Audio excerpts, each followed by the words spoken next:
morning, everyone. Thank you so much for joining us here today for Meet the Candidate Forum. The Fairfax County NAACP reached out to all the candidates in the 8th, 10th, and 11th District, and we're so happy to announce that we're going to be having a very productive conversation with candidates Manga Anantatmula, Aliscia Andrews, Don Beyer, Gerald Connolly, and Jennifer Wexton.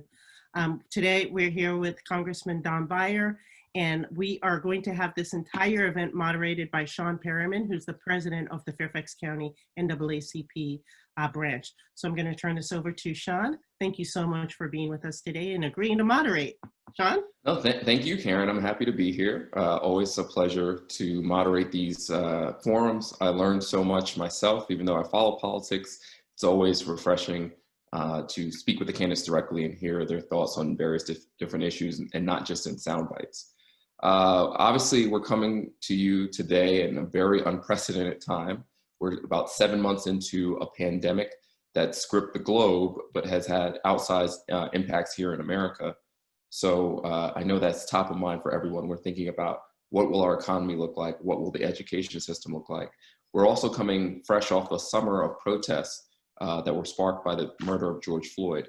All of these things are top of mind, and to add to that, our president is now at Walter Reed Hospital with a confirmed case of COVID. So we are all thinking about what does the future hold for our democracy, for our country, for our citizens, and all our communities. So this election in 2020 is obviously a key and crucial one, and one that we are all watching and engaging in. And I want to thank the Political Action Committee, and led by Karen Camplin. This is probably the most important election in our lives, and I don't feel like that's hyperbole saying it or that I'm going back to the regular messaging. This is undoubtedly one of the most important elections you will ever face in your lifetime. We have seen here in Fairfax County efforts at voter intimidation. We have seen long lines at the ballot boxes, but we must be resilient. We must keep going because we need to have every person registered and voting. The deadline to register is coming up on October 13th here. Make sure you are registered. Make sure that you know your polling place and that you have a plan in place to go vote. But I am honored to be here as your moderator, and I will talk to all these candidates and we'll get to all the issues that you care about. But first, I want to introduce the congressman from the 8th District, Don Beyer. And I have to thank him for joining us. Congressman Beyer is a friend to the branch and has always made himself available. So thank you again, Don. And I'll really quickly go through what the rules are, even though I know you're familiar with it. Everyone gets 2 minutes for a self-introduction. We will then ask 3 questions of you. You get 2 minutes for each response, and then we have time for follow-up if at my discretion. And then we also may take questions either from our youth chapter that have submitted some or Facebook, just depending on the timing of it. But we've allotted 20 minutes for you. So thank you again, and I'll allow you to give your introduction. Sean, thank you very much. And I'm thrilled to be invited to be part of this NAACP candidate forum. So really thank you. And I've been a life member of the NAACP for like 30 years. I probably should keep paying dues in the short run, but there's, because this organization is really more relevant, more important now than ever. There's just so much going on. And I don't want to spend a lot of time on my background, resume stuff, but especially in this context, I'd like to remind you guys that I was Doug Wilder's lieutenant governor when we ran in 1989. It was the first time we ever elected an African-American governor in American history. And then many years later, I was one of the very first Barack Obama supporters. And I was his Mid-Atlantic finance chair, where we raised a crazy amount of money, and then led the transition for President-elect Barack Obama in the Commerce Department. And then, you know, one of my 5 closest friends is a wonderful guy named Carl Eggleston, born the same year I was. Carl was one of the kids that was shut out of school for 4 years when Prince Edward County closed the schools rather than integrate them. And he was my deputy campaign manager, my field director, or sometimes business partner, and one of one of my heroes because he was the very first African-American ever elected to the Farmville Town Council. I can't tell you what a stretch that was. So I've many things I'm trying to pass legislation on, but the top three are climate change, on overcoming the ever-growing wealth and income inequality, and directly addressing the curse of systemic racism. On climate change, my major goal is carbon pricing, but with the economic dividend so that 80% of the people get more back than they put in, so it's not regressive. On inequality, I'm the only non-CBC member in the House to co-sponsor Cory Booker's baby bonds bill, which would be $25,000 for every baby born into poverty. Probably the boldest thing we can overcome the 10-to-1 difference in net worth between a white family and a black family. And I'll continue to all that I can do to stop, because it's overtime, but we'll come back to this later. I'm being like Joe Biden and obeying the overtime things. I appreciate that. I appreciate that. I'd rather moderate for Joe Biden than a Trump in terms of the timing. I don't want to have to fight with you at the time. But you'll see at the top of your screen, Don, there'll be a yellow when you're getting close to time, and then it'll say overtime. So I wanted to touch on, obviously, we are in the midst of an unprecedented crisis with social and economic ramifications because of COVID-19. And we've seen that the systemic and the discriminatory practices have led to poor outcomes, especially for the Black and Latinx populations. There are more severe symptoms, higher cases of death during COVID-19, and then we also see a higher rate of loss in employment. What are your plans to ensure greater access to medical care and resources in minority communities that have been hardest hit by the pandemic? Sean, this gets back to the systemic racism that we have seen everywhere. Just because we passed the 13th Amendment didn't mean that racism went away.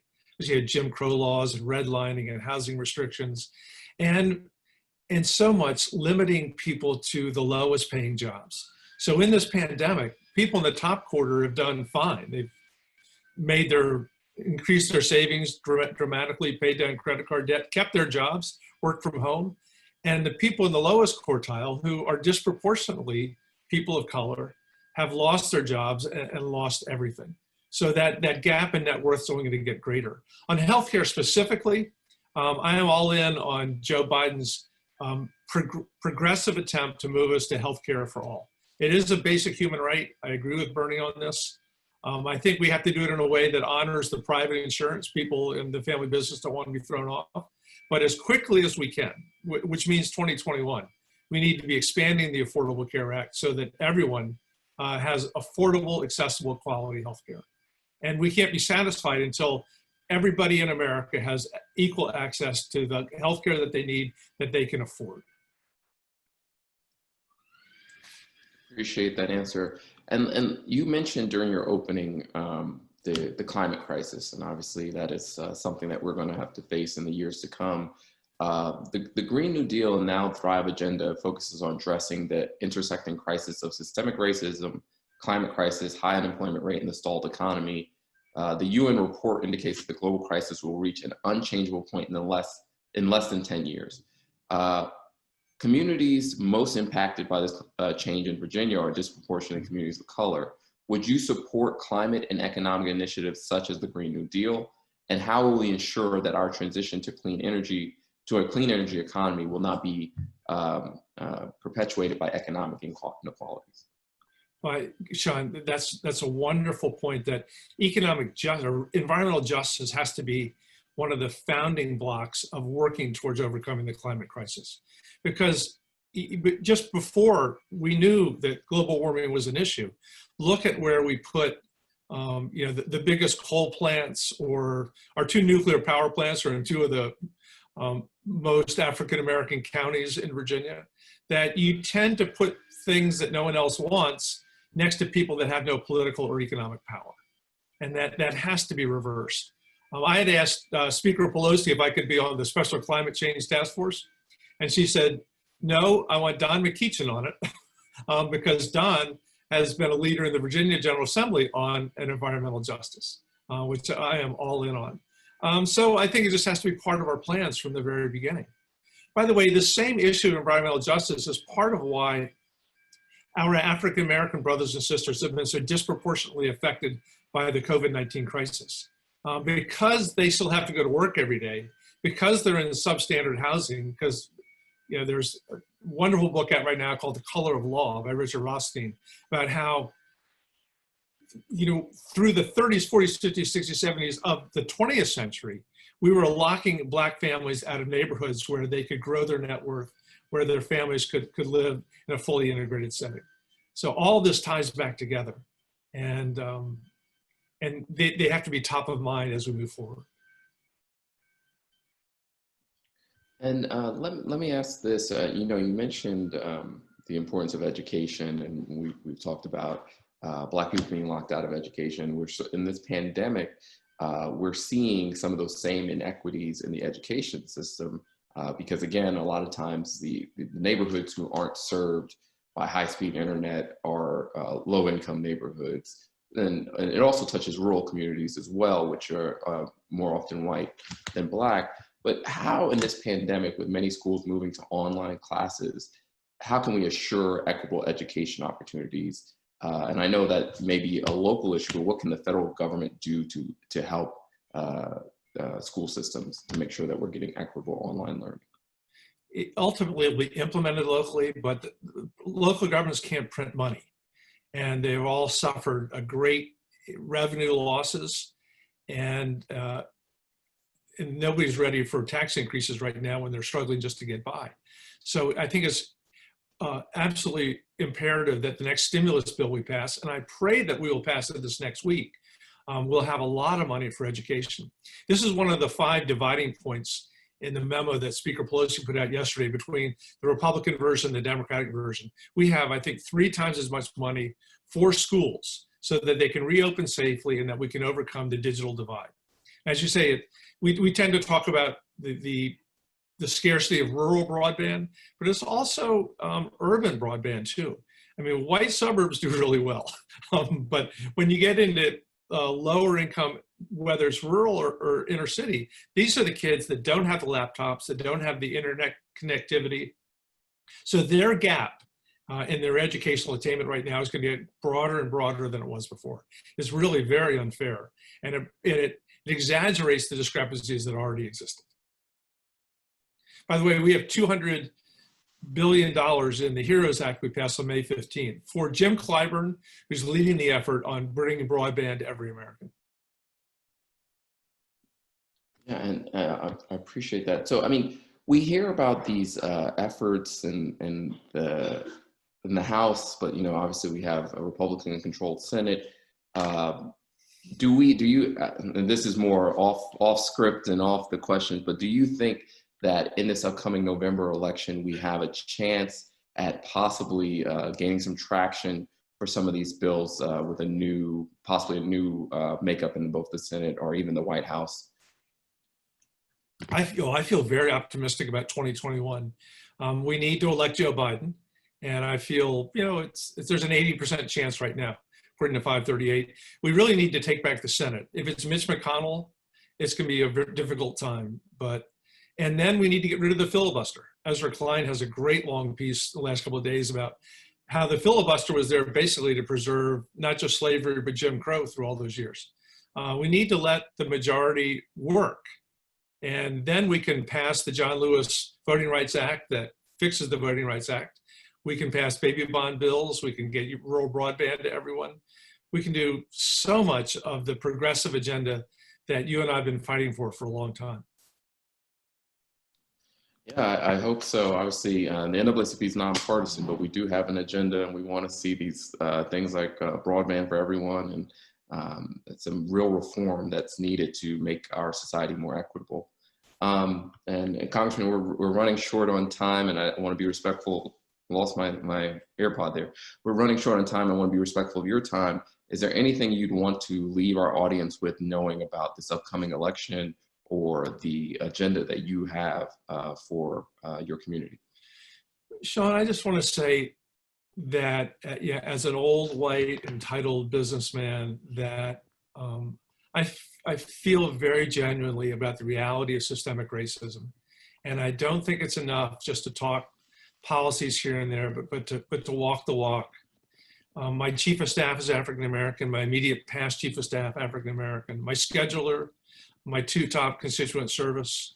I'm trying to make sure that in the small ways that I can, that I'm lifting up people who've been pushed down for too many generations so that they can take their rightful place as leaders in our society. I really appreciate that. And we've seen, obviously, the diversity of your staff and your willingness to speak with our community, and as well as just the thoughtfulness that you demonstrate. So we appreciate you and what you're doing. We wish you the best in this upcoming election. And if you need anything from us or insights from us, we're always welcome to come to the table with you. Thank you, Sean, very much. And good luck to the NAACP and to your leadership. Thank you. And some so race much. that you might be running in. I don't know what you're talking about. No, I'm just kidding. Thank you so much. I appreciate you. All right, so we have our next candidate with us, Manga Anantatmula. Did I get that right? Yes, absolutely. Okay, awesome. Thank you again for joining us. We really appreciate you taking time from your schedule to meet with us. We understand you're running in the 11th district for Congress. So I've went through the rules before, but I'll just say them again. We're going to ask you 3 questions. You'll have 2 minutes to respond. I have a moderator's discretion to do a follow-up question. And then from there, you'll see at the top of your screen a timer. It'll be white as long as you're within the time, and then yellow once you're getting close, and then red once you've run out of time. If you've, Oh, where is that timer? I can't see. Oh, I don't know if you see the screen, the speaker, the view on your screen in Zoom should have a yellow thing on top. But if not, we can just tell you. It's not an issue. Okay. But thank you again for appearing here today, and we'll give you 2 minutes to introduce yourself, and then we'll go into the questions. You can introduce yourself. Yes. Hi, I'm Manga Anantatmula. I'm running for US Congress from Virginia District 11. I am a first-generation Indian who came to United States 30 years ago, and I raised my family here, and my son is a lieutenant commander in the United States Navy, and we are a proud military family. And I am a consultant at Department of Homeland Security, and I've also worked for Department of Defense and other several federal agencies. I come from a project management and program management experience with the federal government. And I've also been an activist, an equal education activist. I've been very engaged with the communities, minority communities, coming from a minority family myself. And I have realized politics makes a very huge difference in people's lives and how we live and the quality of life that we bring to our communities and society. And so I want to make a difference in the politics and our families and communities that I believe in. And my tagline is families and community before politics. And that has to speak volumes about my philosophy and my platform that I'm running on. Thank you so much. And you know, I started the last set of questions, and I'll start with this one. We're obviously in the midst of an unprecedented crisis in terms of COVID-19, and the communities that have been hit by this virus the most have been Black and Brown communities. What are your plans to ensure greater access to medical care and resources in minority communities that have been hardest hit by the pandemic? Well, pandemic or no pandemic, medical care should be provided to every American, regardless of color or ethnicity, period. They have to be provided that level of service, and that's what we are paying our tax dollars, our Medicare, Medicaid, and that's what they are meant there for. Definitely in times of pandemic, nobody should be left behind, and everyone should be treated alike. And to me, every life matters, regardless of Black, brown, white. This is pandemic and life matters, and we must provide best medical care. and we must make sure that they are safe. I'm involved in Indian community to make sure how they are doing, and I've always been involved. Even at the peak of pandemic, I've been visiting 55 plus communities to make sure that that community, vulnerable community, are doing safe and what they need. So I have been engaged and involved, and to me, healthcare to all is the biggest priority. And can I just follow up with that? Is there any particular legislation that you would that you do support or would introduce that would lead to healthcare for all? Definitely, healthcare should be provided first to make sure that we are all getting better healthcare, and our pharmaceuticals are becoming very, very expensive. I think this is our United States is the only place where we can't afford medications. They are so expensive. And already people who have trouble, health issues, if they want to change their insurance, they are in trouble. So we need to make sure that nobody is left behind in our healthcare system and policies that we come up with to help every community, every age group, and regardless of whether they have prior medical conditions or not, nobody should be denied any medical care. And that should be everybody's priority, just not my priority, because we represent people as representatives, and we must make sure people do get best medical care and medicines in this country. Thank you. Following the murder of George Floyd, our nation really engaged in a conversation about race and equity and criminal justice. And that conversation continues today, both at the state and federal level. Do you believe that our current criminal justice system disproportionately impacts certain communities? And if so, how? And what remedies would you put in place to make the criminal justice system more just? Well, we definitely need reform in criminal justice. There is absolutely no doubt. We must train our police forces to deal with violent situations with less aggression or no aggression. They must be trained definitely to be better soldiers out there to help communities and families that need help. I would definitely say we must have no band-aid solutions to fix that situation. We must have a robust, a more thoughtful legislation made to help our police force get trained and retrained.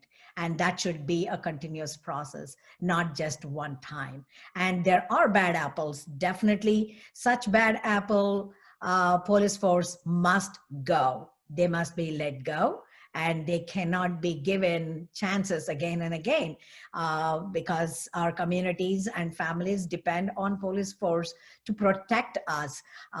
There should be no room for bias. There should be no room and tolerance for carelessness. That's what I believe.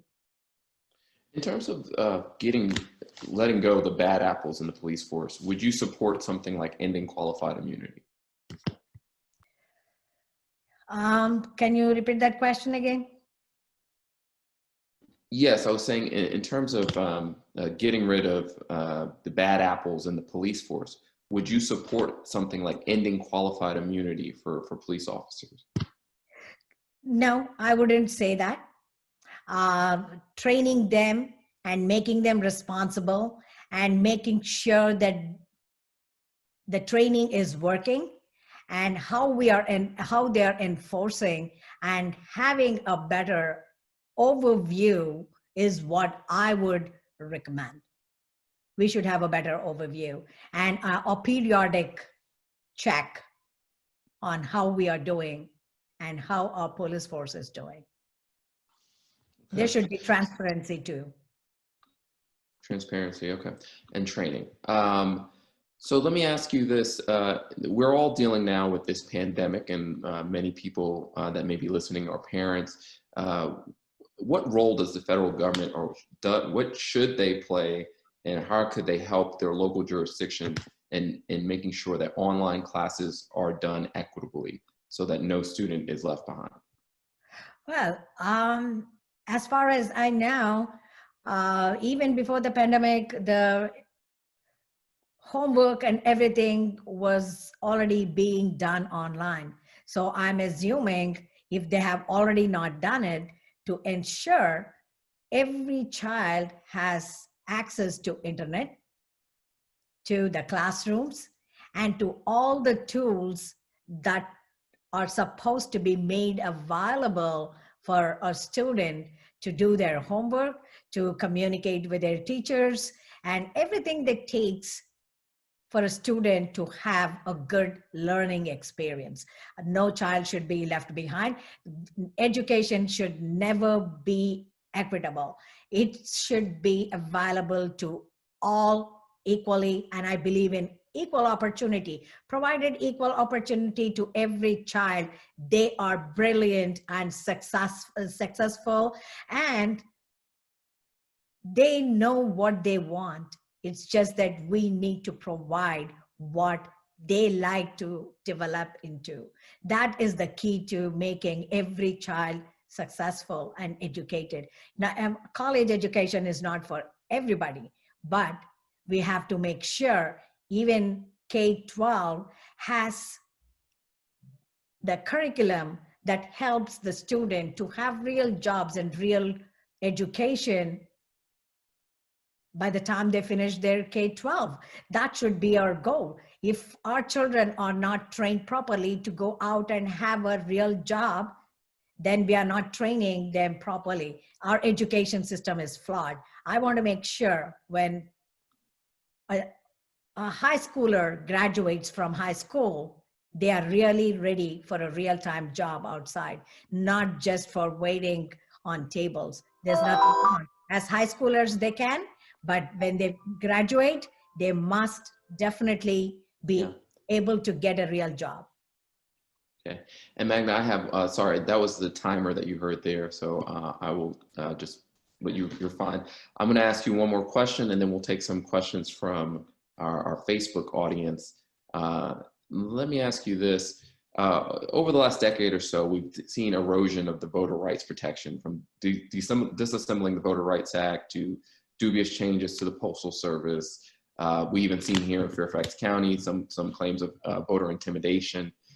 In order to safeguard future election and provide equal access to vote, what legislation would you sponsor or support that would reduce voter suppression that impacts communities of color disproportionately, protect mail-in ballots, and defend against potential foreign interference?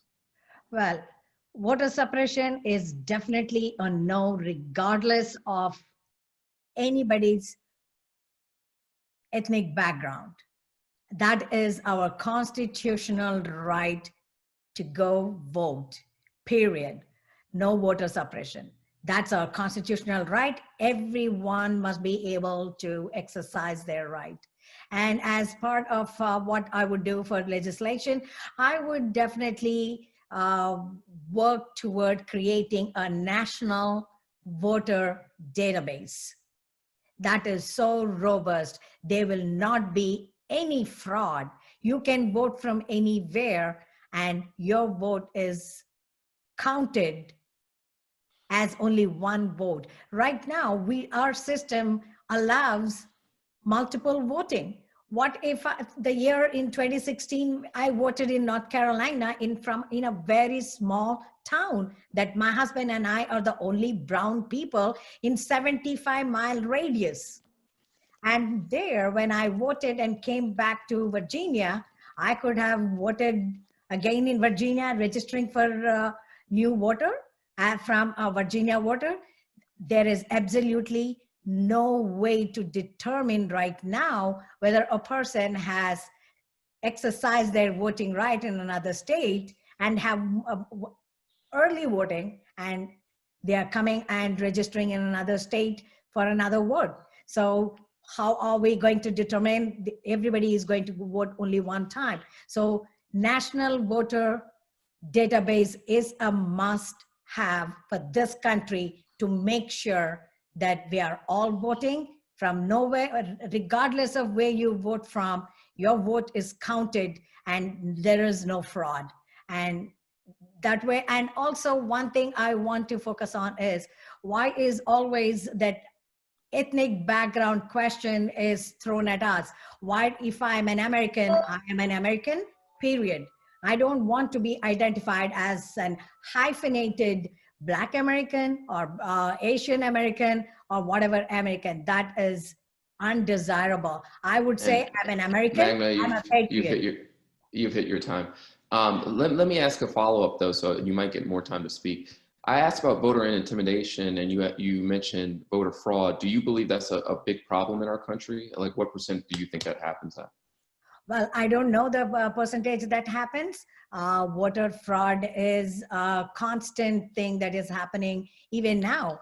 I have seen a lot of mail-in ballots. People have received multiple mail-in ballots for the same person, same address. So what does that all have to tell us? So there is some, there are no checks and balances. There is a voter fraud. So there has to be some checks and balances. How do we do that? In order to remove the voter fraud, we must have a system that is robust. You can only cast your vote one time, and that should be counted only one time. No multiple ballots or fraud can or should be happening. How did they print twice?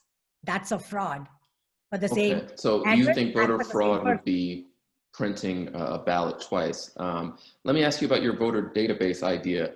What kind of information would that contain about the voter if we were to have a national voter database? Well, any and all information that we have now with a photo ID, with your citizenship status. And that has to be, should we also not have a citizenship status? Because I earned as an immigrant when I came here, I know I did not have voter rights because I am not a citizen. I'm not naturalized. Now that I am an American citizen, I know you earn that right. You earn that constitutional right by becoming a naturalized citizen or being a natural citizen. So that is an important part of information that should be as part of our voter registration database. So as part of this national database, it seems like what you're saying, you would take the voter rights laws that have traditionally been granted to states, and you would make it federalized, and we'd have one national set of voter rules for everyone. And they would dictate how you could vote and what identification you need. No, it is not dictate. When a legislation is well, that's a law. Exactly. When a legislation is passed, more than one state congressman is involved. There's got to be multiple states Congress people that would be voting for that bill for it to be passed. So where is there any one state of a federal government dictating? It's all the representatives of these states that are going to determine. So that takes a collaborative legislation that all states and all representatives come together with an agreement. Would this database show who the person voted for? Absolutely. If they have voted for, it should show they have already voted, and they should not have any more of goof ups there. That's so a national database that would have your name, who you are, whether you're a citizen, who you voted for, and this would be publicly available? No. Why should it be? Is it publicly available now? Unless you have a special database for you to go check only in certain cases? No. So who would have access to this database? Whoever needs to have. The Congress will have, and only people who absolutely need to know basis should have that information. Because you're choosing your right to vote, I'm choosing my right to vote, and that should be protected. and that should be exercised more diligently and more discreetly. Okay. And we have one question from our Facebook group that I'm going to get to, and then we're running short on time. And I appreciate you taking the time to give us your thoughts and opinions on these. It says, so Magna, is Medicare for all? Do you support Medicare for all? Because you were saying that you believe everyone should have health care. Medicare is something you anyway pay from your paycheck. Medicare for all. What is included in all? That is the question we need to say. Medicare for all. Are you including only Americans, or are you including non-Americans and also Okay. citizens? So let me ask this: if it were, if you could guarantee that everyone that received it was an American citizen, you would support Medicare for all? Well, I'll have to see what it all takes, and I have to see what is included and what is excluded, and that is more important. What is included and what is excluded, that makes crucial decisions or data points that would determine whether everybody should get or only certain part. For some of the benefits, maybe age group like mine don't need. So what are we determining? So that is very important. It has to do a lot. It is not a cookie cutter question or answer. Who is getting what and what they need in that group is what that should drive who gets Medicare. Okay. Well, thank you so much for appearing today and taking your time to answer our questions. We really appreciate it. We have about 1 minute left. Is there anything you want to leave our audience with that they should know about your campaign? And then we'll move on to our next candidate. Thank you for having me here, and this is a great honor to be here. Me being a colored woman, definitely I can relate to everything that you're saying or everything, but I'm here as an Indian immigrant who is naturalized citizen. I am here to fight for people's cause, for better education, for better healthcare, affordable healthcare, and immigration issues that we have right here today, and law enforcement issues. That is the biggest, having our communities safe and having better education. This is what I want to build: safe communities and strong families. If you are interested in families and communities, I am your choice, because I selflessly know how to give, and I know how to be successful, because I started with a $20 bill in this country and I did not have even food. I just barely kept myself alive to be alive for 3.5 years. And today I'm a great example of economic success this country provides. So I can vouch for people who want to be economically successful. I know the nuts and bolts, how to be successful in this country and how to survive and how to exercise my rights that this wonderful country has given for freedom and liberty. That's what I believe in. My constitutional rights, freedom of speech, liberties. That's what I stand for, and best education and law enforcement and better training our police force. Vote for me, Magna. mangaforcongress.com. Thank you, Magna, and we really appreciate you. Have a good day. Thank you. You too. Take care. And for those listening on Facebook, thank you for joining us. We apologize that the stream came on a little bit late. We have been recording those since around 10 o'clock. We did a forum question with Congressman Don Beyer. So we'll have 20 minutes of that we will put on the Facebook stream. We're figuring out how to edit that, and we'll put that recording on there. But we started the program. It just was a little bit late on the Facebook stream, but you'll get to be with us live for all these other candidates. We encourage you to send in questions. We will get to your questions once we go through our set of questions. For those that are just joining us, obviously we are still in the midst of this coronavirus pandemic. We are trying to figure out what is going on with the leadership of our country. Obviously, our president just was checked into Walter Reed Hospital. We're coming at you from very unusual times. But the Fairfax NAACP is proceeding, and we are encouraging everyone to make sure you're registered to vote, make sure that you know the candidates on the ballot, and that you stay engaged in this process. October 13th is the last day that you can register. And you know that at Fairfax County Government Center, early voting has begun. There are more polling places that will open up in weekends to come, but we encourage everyone to make sure that their voice is heard. And we are doing this program to make sure that you know where the candidates stand on issues that are critical to you. For this program, we will give every candidate 20 minutes. They will get 3 questions with 2 minutes to respond to each one. At my discretion, I am able to ask follow-up questions. We will also take questions from Facebook Live. For the candidates from the same district that are competing within the same district, they will get the same set of questions, not necessarily the same follow-ups, but the same 3 main questions. So in just a minute here, we're going to be joined by Congressman Gerald Connolly, and he's obviously the incumbent from the 11th district.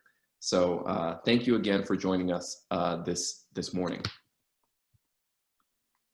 And I see Congressman Connolly has just entered the Zoom, so we will start with him in just a second here. He will have time to introduce himself, and then we'll get into the question and answer period.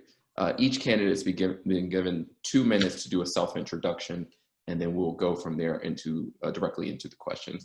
Congressman, can you hear me? Yes.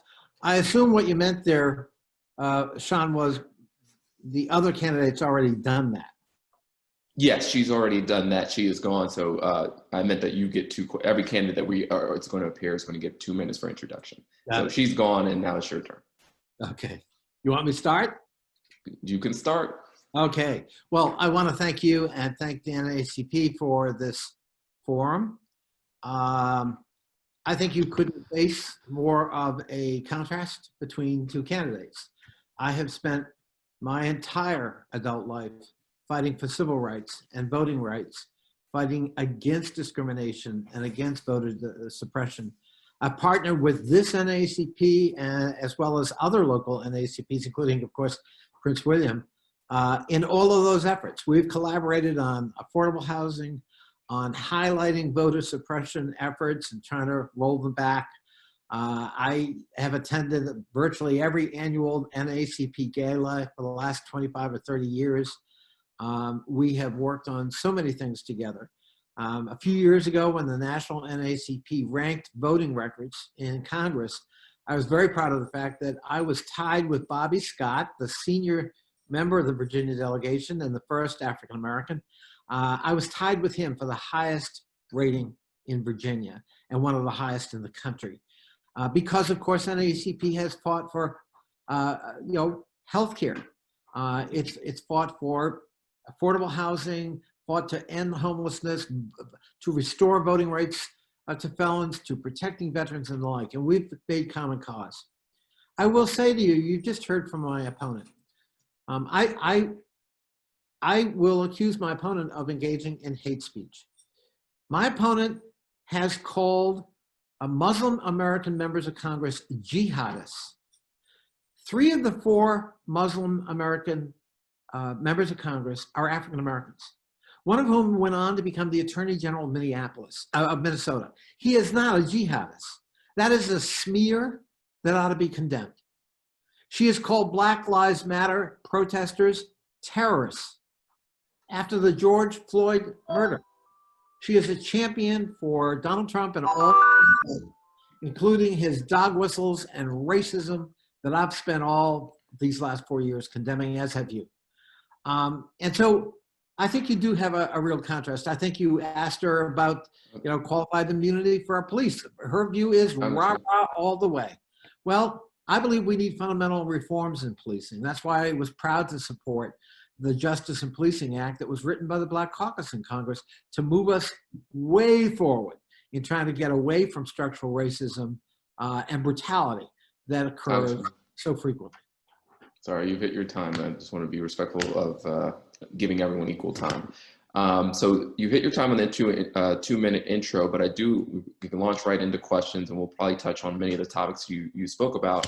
Your opponent, I asked her about what about the voting rights protections, and she launched into discussions about voter fraud and creating a national database, which I thought was interesting. I want to ask you the same question. In order to safeguard future elections and provide equal access to the vote, what legislation would you sponsor or support that would reduce voter suppression that impacts communities of color disproportionately and protect mail-in ballots and defend against potential foreign interference?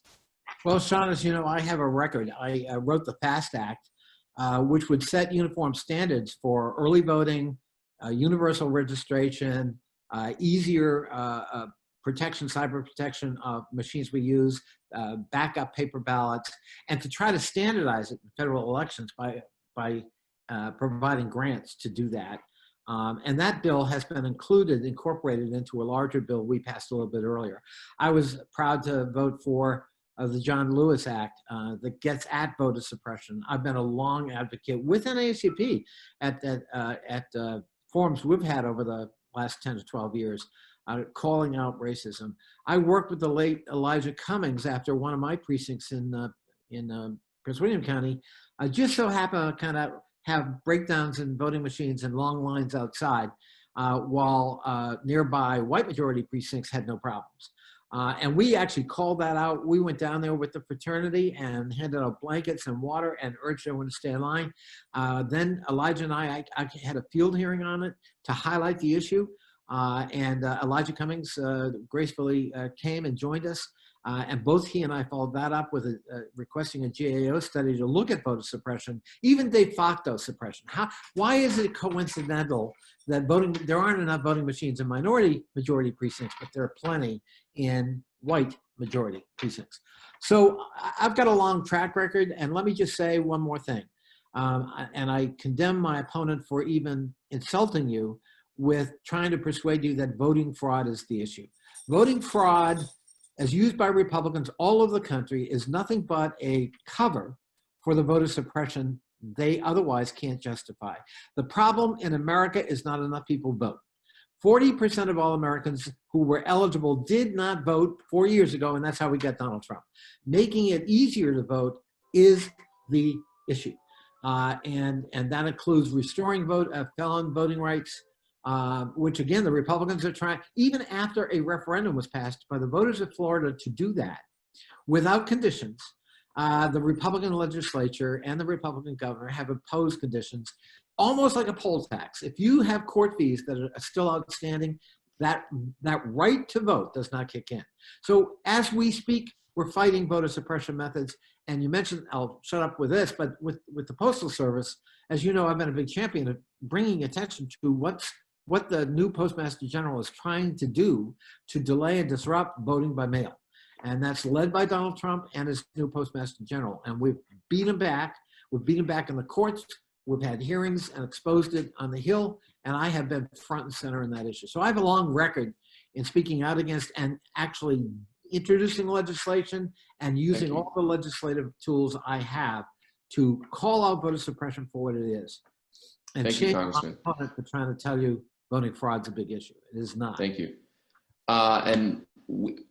As you answer the questions, there'll be a little chime that will mark your time, and I appreciate you answering that question and your work in that area.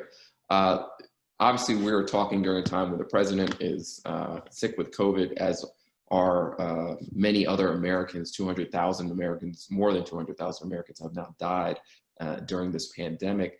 And there's been particularly hard hit communities like the Black and Latinx populations. What are your plans to ensure greater access to medical care and resources in minority communities that have been hardest hit by the pandemic? Well, you're right. I think this pandemic has, along with the aftermath of the murder of George Floyd, has just ripped open the racial and ethnic disparities and inequities in America. If you're African American, you are 3 times likelier to get COVID-19. Likewise, if you're Hispanic, and you're twice as likely to, frankly, succumb from it. And that is because we don't all have equal access to quality health care. Some of us don't have access to health care at all.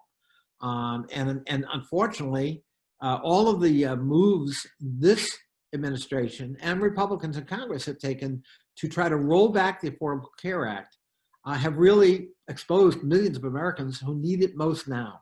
I was proud to help here in Virginia expand Medicaid pursuant to the Affordable Care Act that added 400,000 people to healthcare coverage.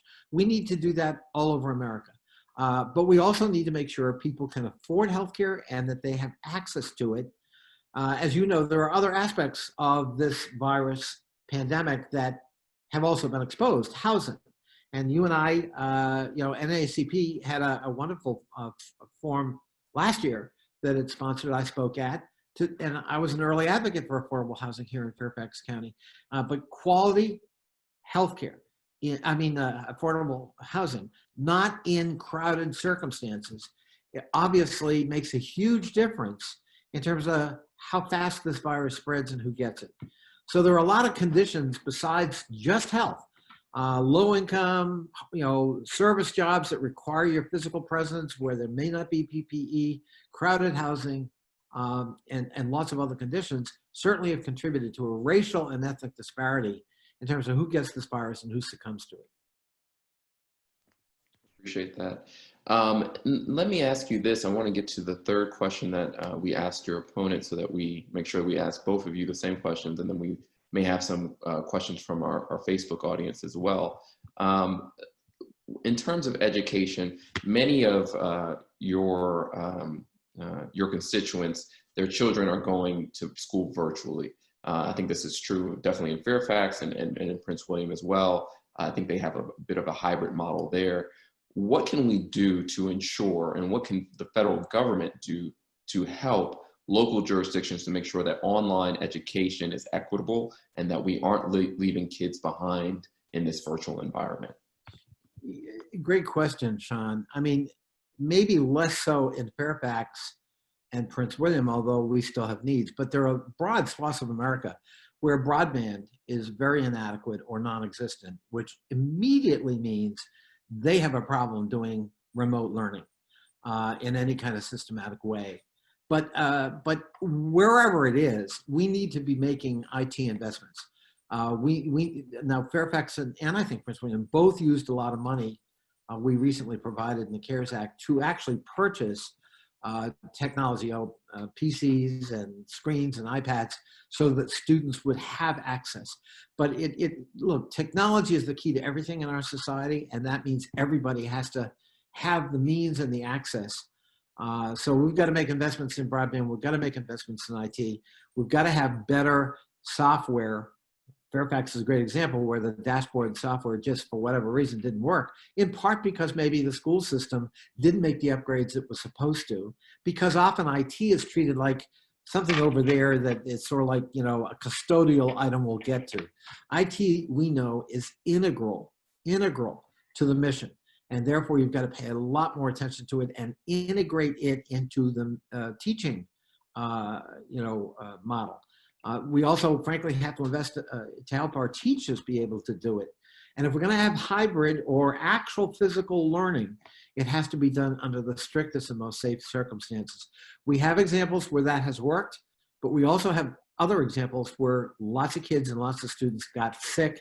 And Israel is a good example where they had to actually close down the school system again after reopening it because it became a hotbed for the virus.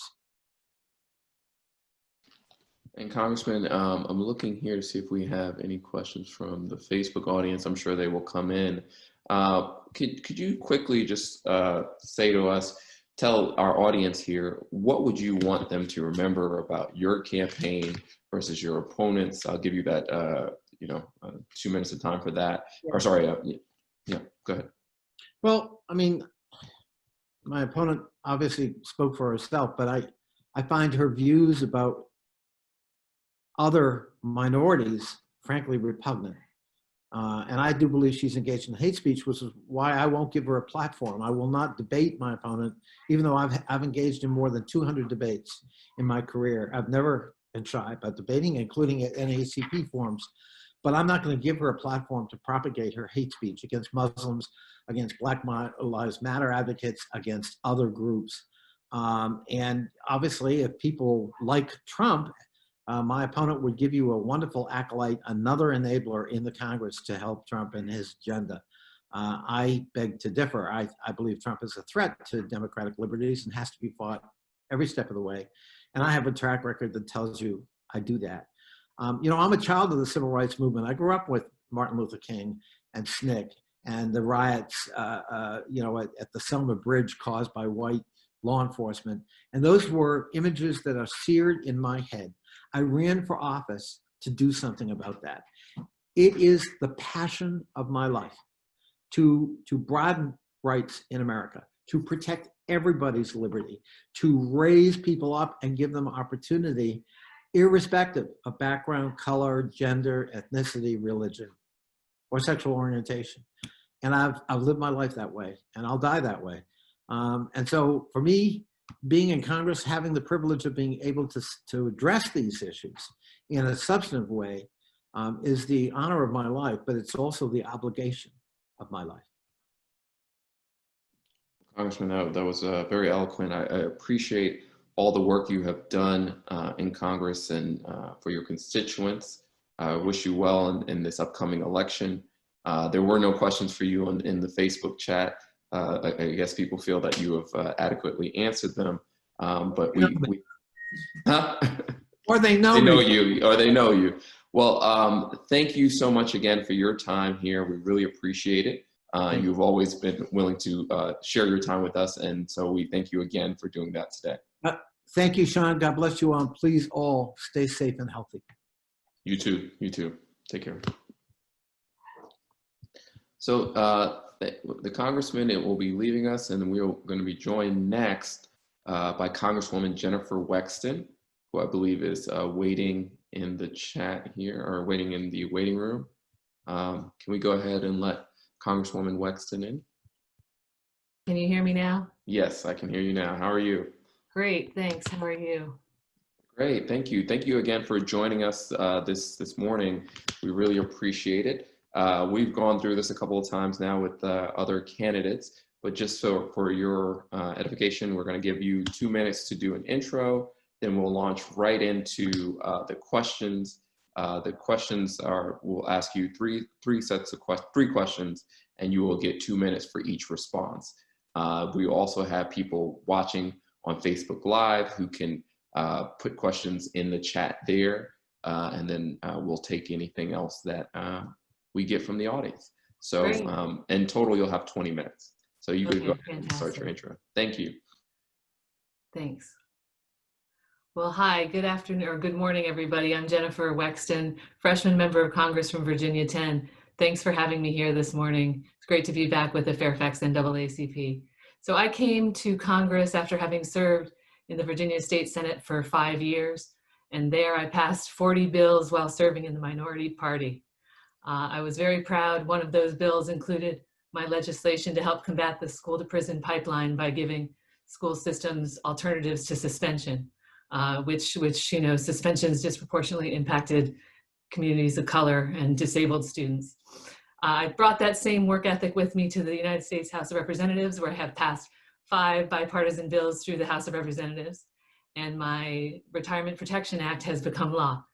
I serve on the Financial Services Committee, where I'm on the forefront of fighting against consumer abuses and predatory lenders in the car title, paycheck protection, and payday lenders and student loan lenders and servicers, especially the private servicers.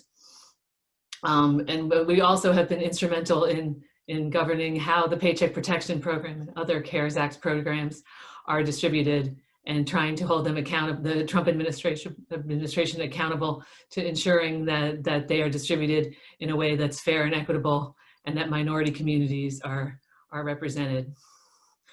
You know, I was like everybody else here. I was horrified in May seeing George Floyd murdered before our very eyes. But in my horror, ultimately gave way to inspiration and hope when I joined the thousands of people across Virginia 10 who marched and gathered together to protest police brutality and seek real and meaningful change. And I was proud to be involved in the negotiations and discussions about what would be included in the George Floyd Justice and Policing Act. And before I did that, I brought together my NAACP leaders from the region to talk with me about what their priorities were. So, you know, I'm accessible and open to my constituents and to the interest groups in this area. I look forward to continuing to work with you. And I'm very proud that we passed the George Floyd Justice and Policing Act, which includes great provisions that need to be implemented nationally. But sadly, I know that this law will never become the law of the land as long as Donald Trump is president and Mitch McConnell is the majority leader. So we need to make sure that everybody gets out and votes. This is the most consequential election of our lifetimes. Thank you. I hope to earn your support and your vote, and I look forward to taking your questions. I appreciate you. Thank you so much. That sound you hear is our timer. If you hear that, then you're at time. I'm we'll sorry, give you a few seconds to finish up. But no, it's okay. It's okay. So we will get right into the questions. You mentioned George Floyd, and obviously we're coming off of a summer of protests where people were tackling some of the criminal justice and police reform issues that we want to see happen. Let me ask you this. Do you believe our current criminal justice system disproportionately impacts certain communities? If so, how? And what remedies would you put in place to make the criminal justice system more just? Absolutely. There's no question that our criminal justice system disproportionately impacts communities of color. I mean, you can just look at the statistics and look at the policing records and see that. So there's a lot of things that we can and should do to make our policing system more just. I think the George Floyd Justice and Policing Act took a good step towards remedying some of those issues. Things like requiring that officers go through de-escalation training, like having national standards for training, like banning the use of chokeholds and other carotid holds, which have, you know, which are often fatal, and demilitarizing the police.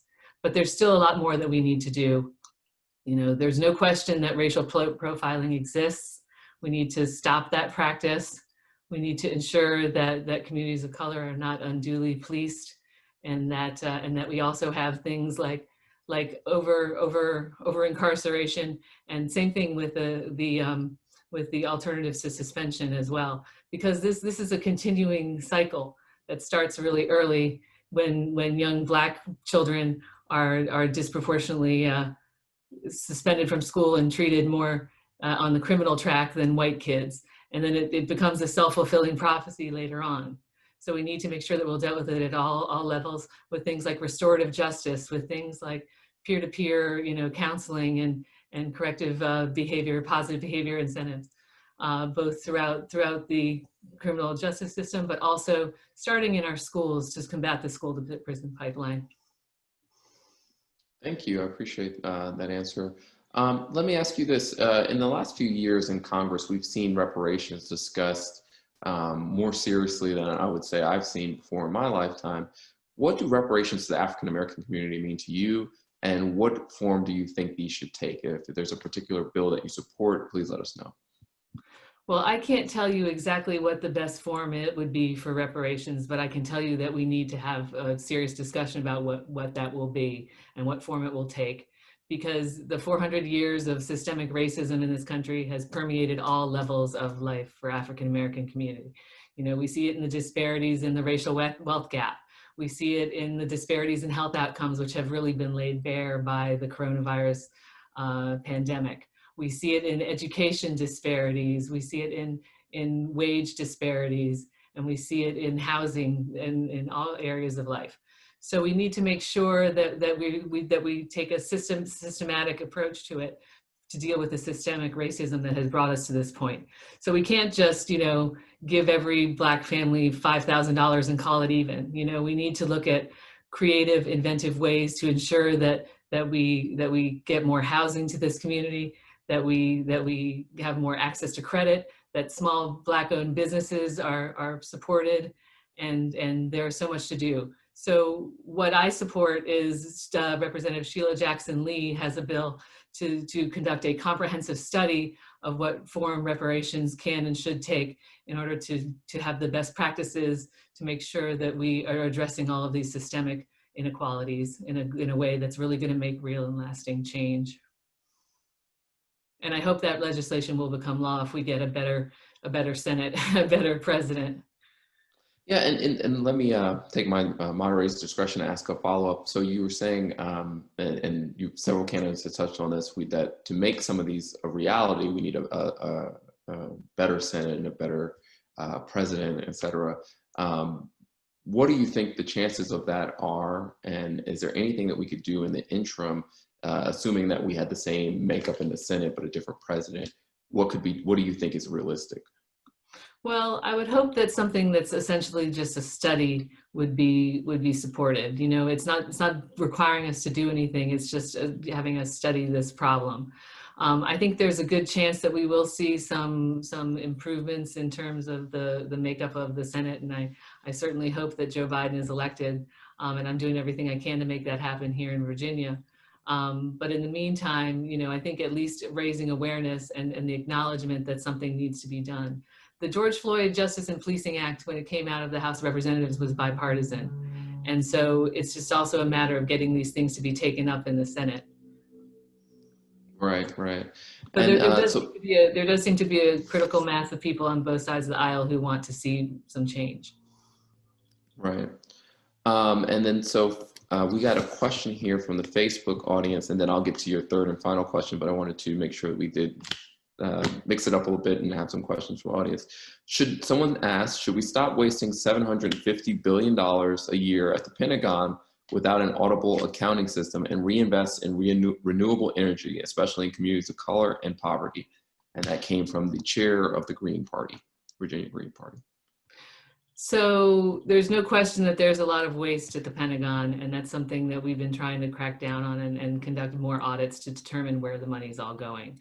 And there's no question that we need to do more for green energy and that we need to stop subsidizing oil and gas in this country as we've been doing. So I don't question that yes, we need to make greater investments in green infrastructure, green energy, zero carbon source energy, and also cut down on the fraud that's going on and the waste that's going on at the Pentagon. So I absolutely agree that those are both laudable things that we should be doing. And then can you hear me?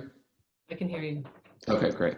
And then I'll get to our final question here. And this was one that we've asked to several candidates, but I'll ask you as well. Obviously, we're dealing with the disparities that we see due to COVID-19 and health outcomes.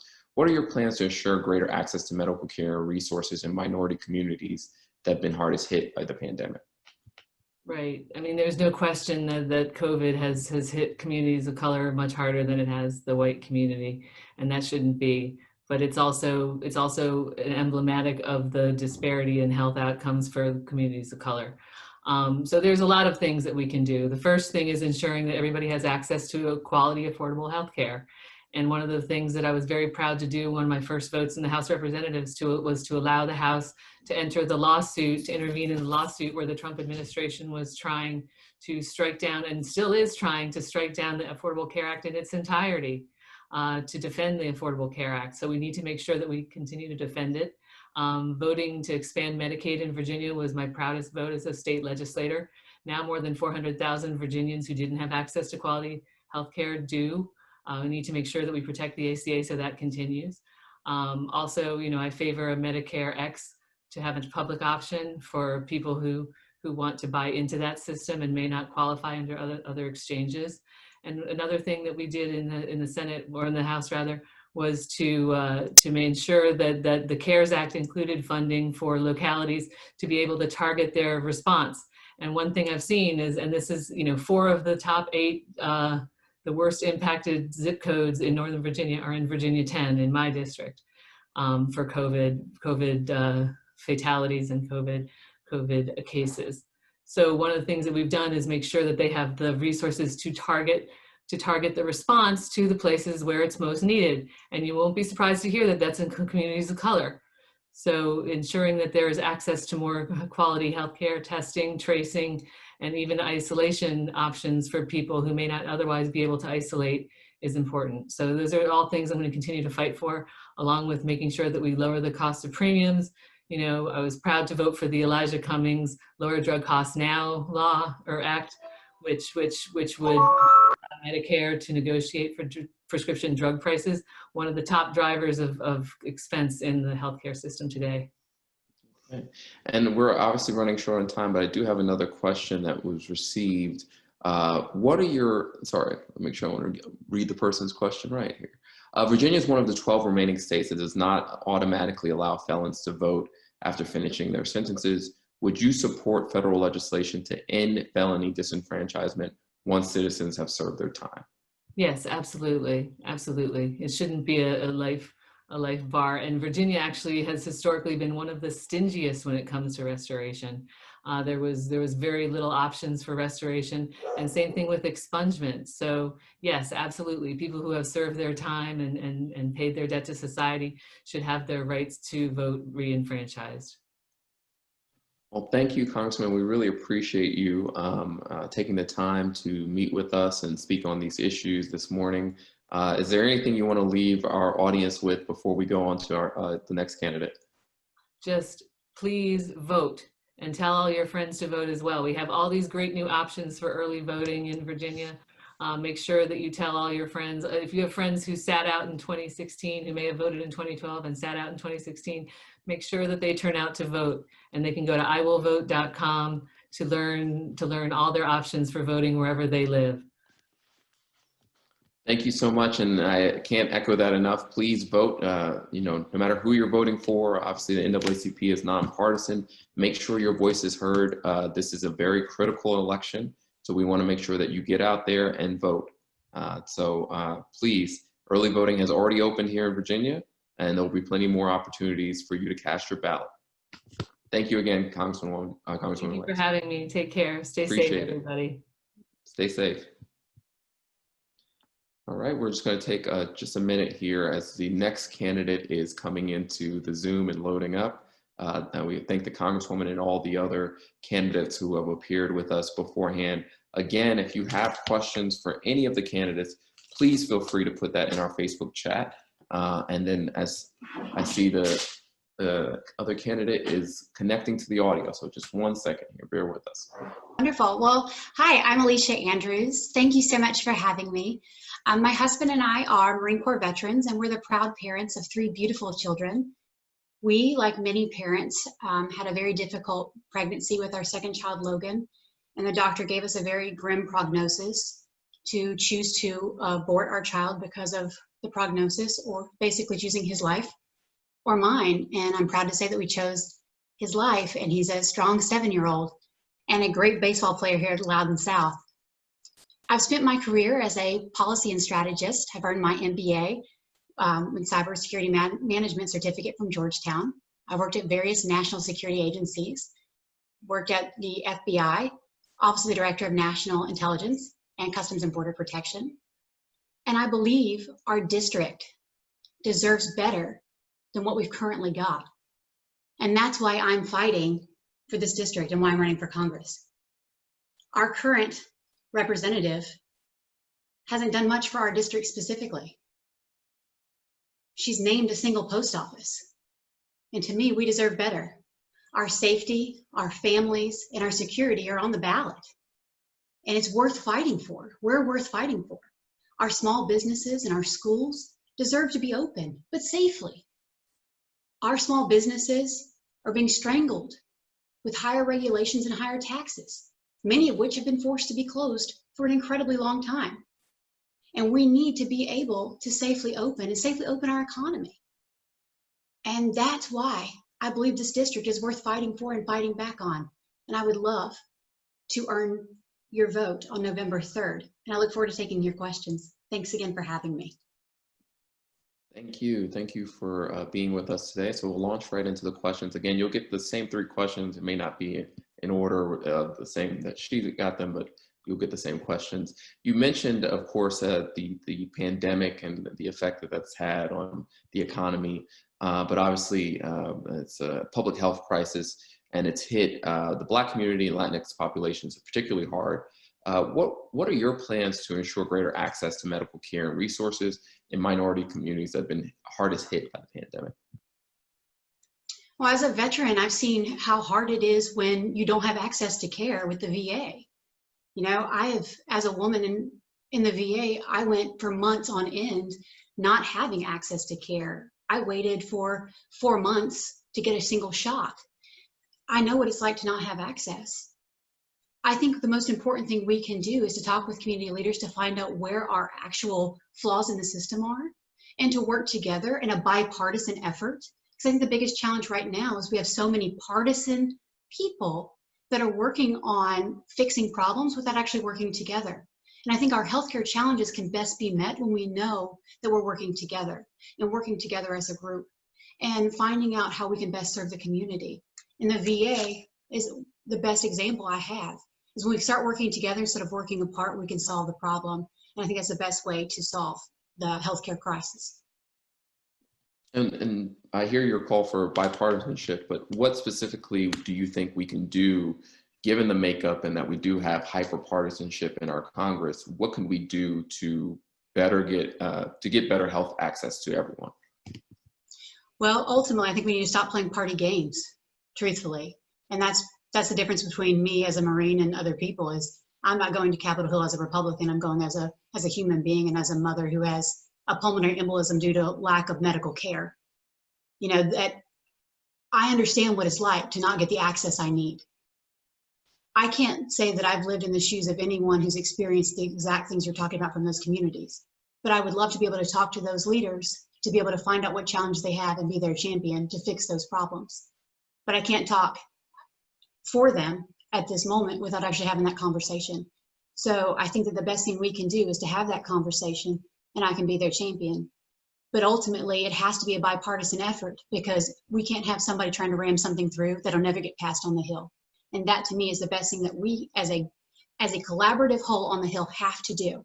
We have to get over the partisan games and work together for the betterment of the American people. The other conversation that's going on in the last 6 to 7 months, besides the health crisis, has obviously been the questions around criminal justice reform and police reform. The question that we asked the Congresswoman was, do you believe our current criminal justice system disproportionately impacts certain communities? If so, how? And what remedies would you put in place to make the criminal justice system more just? I think absolutely. That's why the First Step Act was so vital. And that's why it was so great when it was signed.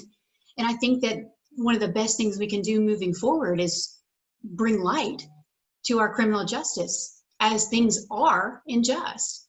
But the biggest thing we can do is to make our communities have a better relationship with our police officers.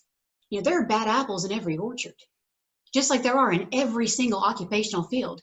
But I think sometimes our police officers get a bad paintbrush across the board. If we judged every congressional member by one bad act, I mean, imagine how that would go, you know, or, you know, pick your occupational field. But what we have to do when it comes to criminal justice reform is call a spade, and I'm happy to do that. But working together, and I think the First Step Act, like we saw with Alice Johnson, it's important that the punishment fits the crime and that we hold people accountable for their actions. I 100% think that we need to work together to continuously improve our criminal justice program.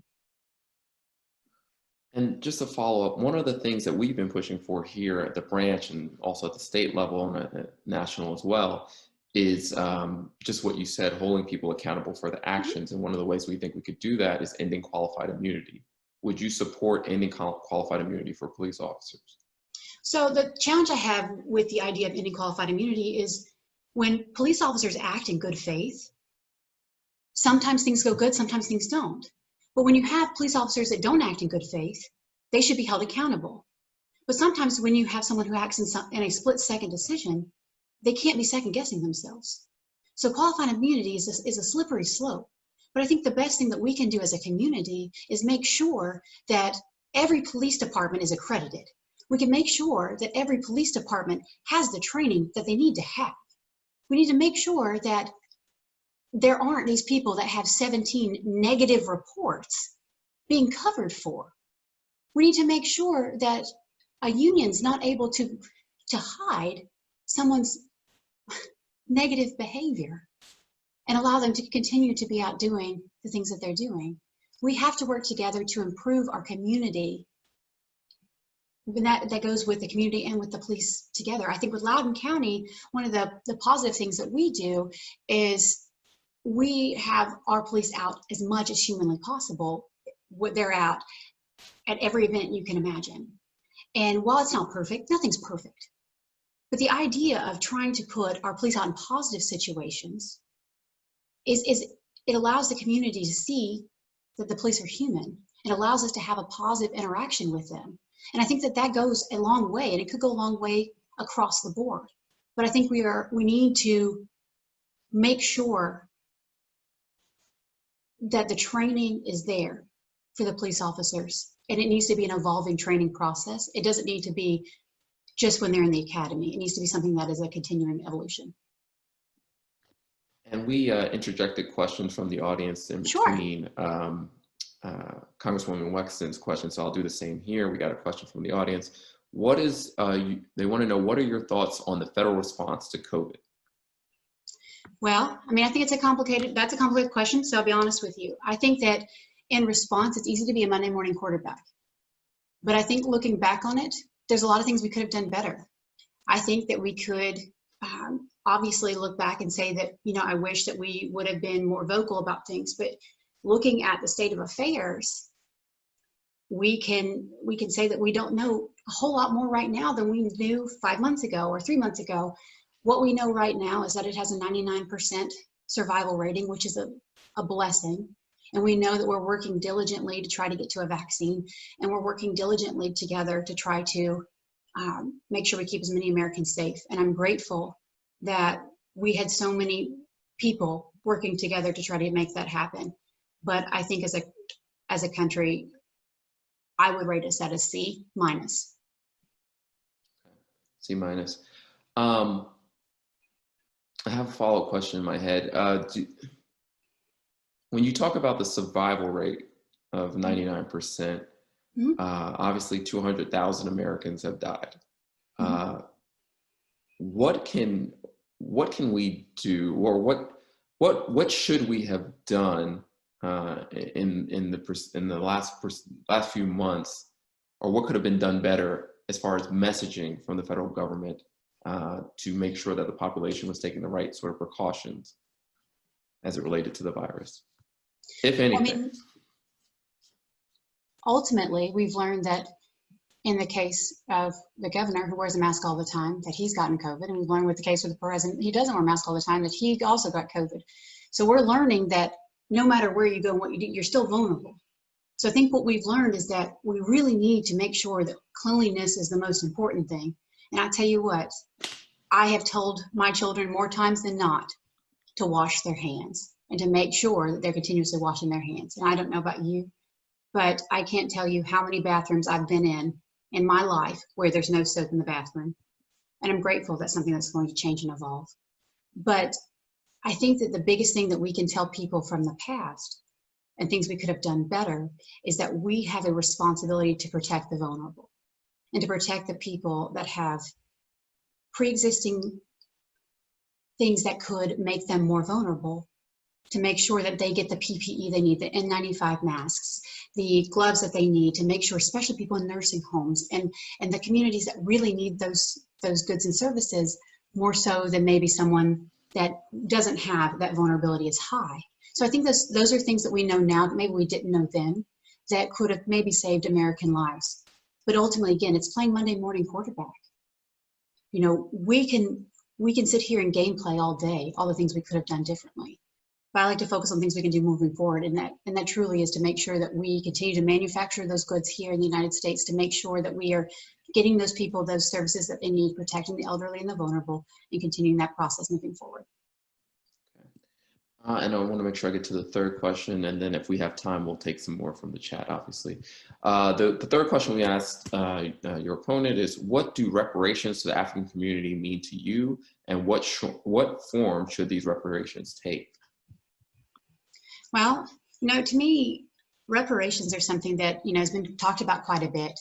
You know, Joe Biden, you know, I think had a great idea when he talked about something that we really need a full commission and study on, because so many people have their opinions on what it is, how big it is, and what the full idea and concept is behind it. Because truthfully, so many people have brought it up to me, and to fully get a grasp on the gravity of how so many personalities have brought it in, I think we really do need a study on that.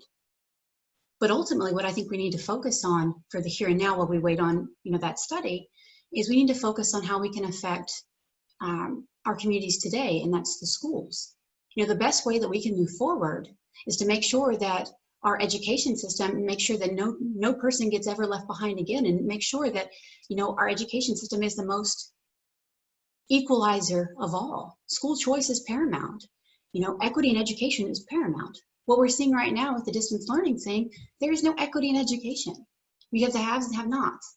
And I think that it's the most important thing, and the most important takeaway, in my opinion, on how we can move forward, is to make sure that students in the 10th district have the opportunity to thrive. And the best way that you can do that with any demographic, it doesn't matter who they are, is to make sure they have the opportunity to thrive from the earliest possible time period in their life all the way on.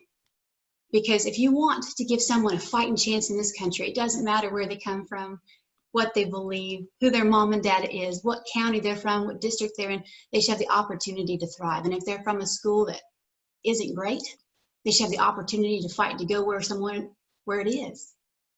Because we're the land of opportunity. And I think that that is the most wonderful part about education. And that's something that I'm fighting for. I believe that education is the biggest equalizer. And the sad thing to me is that in minority communities, that's where the majority of the Title I schools are. And I think that we deserve better. I think the minority communities deserve better. Sorry, that's your timer there. So just one follow-up question to that, and then I'll get to our questions in the chat. You mentioned the virtual learning environment, and that's been a concern of ours, and we've been talking to all the candidates about it. How can we ensure, and what role can the federal government play in ensuring that virtual learning is done in an equitable manner? Well, I can assure you it's not done in an equitable manner, and that's why I'm fighting so hard to get our children back in the classroom. The wealthy parents, their kids are going to be fine. They're not as worried about it as other people are because they can hire nannies and tutors and tutoring pods, and you get the idea.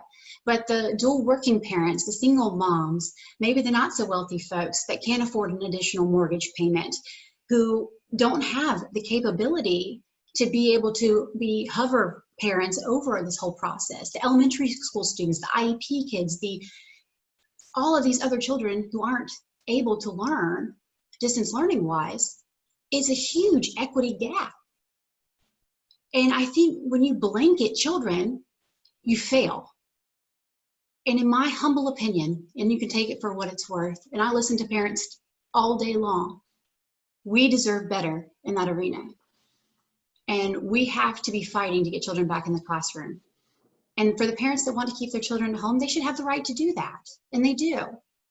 But we need to be able to get the kids that need to get back into the classroom safely. And the teachers that want to teach back in the classroom safely. And make sure that every student, especially the multisensory learners, have the ability to get back in the classroom. Because the last thing we want is children to start hating school because watching on a camera is hindering their ability to learn. Thank you for that answer. And we have a number of questions from the chat that Great. I'll ask with our remaining time. They're interested to know whether you, Ms. Andrews, discuss whether or not you support or believe in QAnon. This is a question from the chat. No, I don't believe in QAnon. Okay. Mrs. Andrews, do you support the Affordable Care Act? I think that is one place where I kind of differ a little bit with my party. I think the Affordable Care Act in a vacuum meant well, but I think when you have one party trying to push something through and it's not done in an equitable fashion with both sides, it struggles, But I don't think we can just replace something, and that's where I differ. I don't think you can just push something else in without having a plan. You can't just take it away without having a plan. You have to have a plan. It has to be a bipartisan plan. In ways that we can work together, we need to. And, the ACA has made a lot of people's premiums go up. It has made a lot of challenges for many people. But one place that I do agree with is we do have to protect pre-existing conditions. And that is a complete and total hard line for me. I believe in protecting the vulnerable, 100%. And so for whatever comes forward on a plan, healthcare or otherwise, I believe we must protect the vulnerable. And this is a question that was from our young adult committee. They wrote, on your website, you say that Jennifer Wexton can't keep your kids safe and that one of your goals is to keep families of color safe. I think you said families safe, but they're asking about families of color. How do you propose we keep families of color safe from police brutality? What sort of reform would you support? Well, one of the biggest things to me is to make sure that we have a process in place to make sure that recidivism and systems don't happen anymore, to make sure that children have opportunities to be able to thrive, making sure that school choice is a real thing, making sure that children have opportunities to thrive, making sure Title I schools don't exist anymore, making sure that competition thrives, small businesses thrive, making sure that as a minority you have representation. That's your best protection asset, making sure that you have a voice at the table. And I will be the loudest voice you have ever heard in your entire life when I see things that are wrong. My closest best friend in the United States Marine Corps, her name's Danielle King. If you don't believe it, watch my video. My first video that I put out. She's in my pictures. And you judge for yourself. She'd take a bullet for me, and she's my best friend.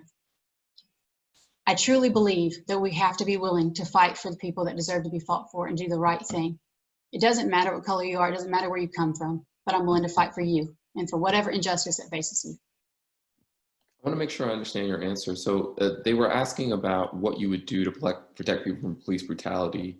And your answer is that by empowering people through school choice and that sort of thing, and the other things you mentioned, that's how you would respond to that? I'm just asking for clarification. Well, I appreciate the opportunity for clarification. I think that the biggest challenge in some of the communities against police brutality is because we have a negative relationship with the police. And I think that the best thing that we can do to protect away from police brutality is to create a better relationship with the police department and to really stop that negative persona and to make sure that our communities are represented better. And I think that we really need to show both sides a better presentation, because I think that the Black community is not always represented in the best light. And I think sometimes that just makes it so much worse. And I think that some of the most wonderful people in the world are represented in such a negative way. And I think that sometimes that police brutality isn't handled. Actually, all the times I think that police brutality is never handled in the right way. And I think that those police officers should be handled appropriately and swiftly.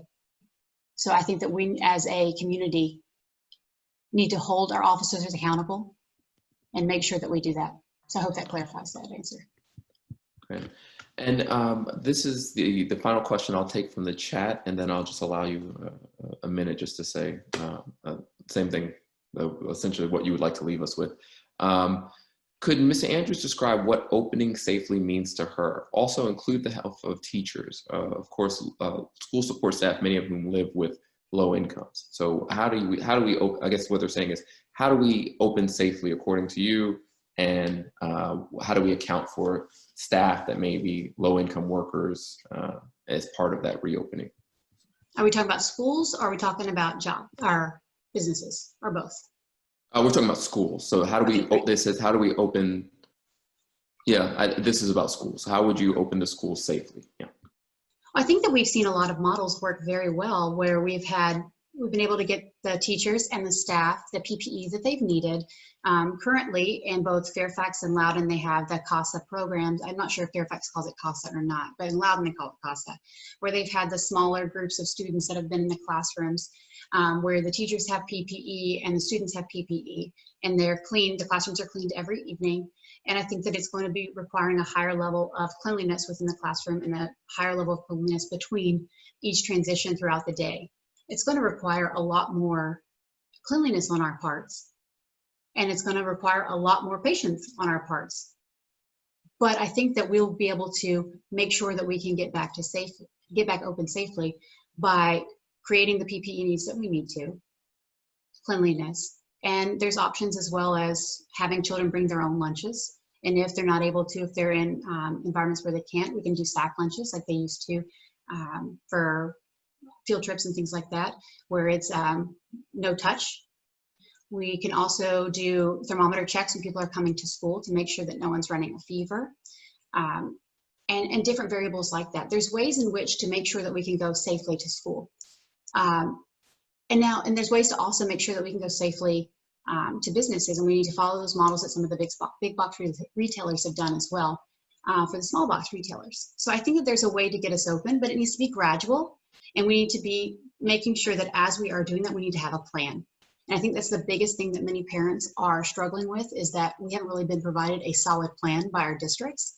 And that's what we're looking for mostly. And that's why I'm pushing so hard for us to get a plan from our districts to open safely and get our parents back to work. Aliscia, I really appreciate you for taking the time today and coming to meet with the Fairfax County NAACP. I want to thank you as president. We obviously love hearing candidates' opinions and for them to engage with us, frankly. So I thank you for doing that. Is there anything you'd like to leave our audience with? We're short on time. I'll give you just let's say 2 minutes here.